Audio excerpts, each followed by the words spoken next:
we're back. This is the third eviction night ng Pinoy Big Brother Celebrity Collab Edition 2.0 at oras na para salubungin ang latest evictees ng edisyong ito. Mga kapuso at kapamilya, we have... Hello, Lee and Inigo! Welcome back to the outside world. Ang kuya at ang bunso ng ating bahay. I'm sure overwhelmed pa kayo with everything that's happening, pero marami ang nag-aantay sa inyo sa labas. Let's go! You guys ready? Let's go! Okay. Outside world, ang energetic son ambassador ng Cavite na si Lee at ang caring kuya ng Paranaque, Inigo! Welcome back to the outside world! Welcome back, Inigo and Lee!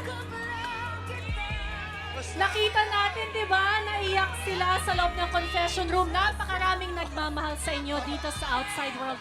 Just a quick question, boys. Ang dami niyong natutunan sa loob ng bahay ni Kuya. Pero ano yung pinakamalaking pagbabago sa inyo, you think? Para sa akin po yung para sa akin po yung respeto kahit anong henerasyon man yan.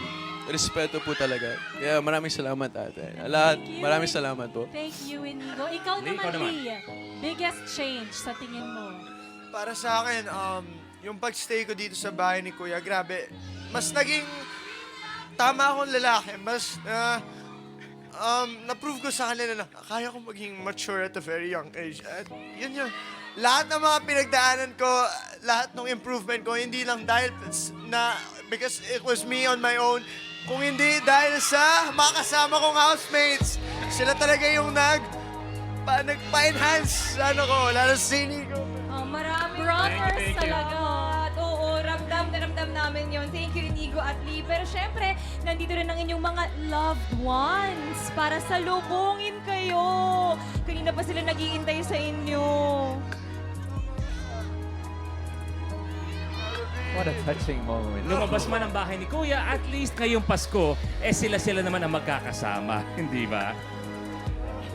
Ay, grabe ang emotional moment with their moms. And of course, speaking of Christmas, nako, paano paghahandaan ng ating natitirang 14 housemates ang unang Pasko nila sa loob ng bahay ni Kuya. Wow, paano kaya makakatulong dyan ang mga bisita nila? Aabangan natin yan sa mga susunod na araw. 7 weeks now, more to go. Ano pa kaya ang mga kwentong mabubuksan?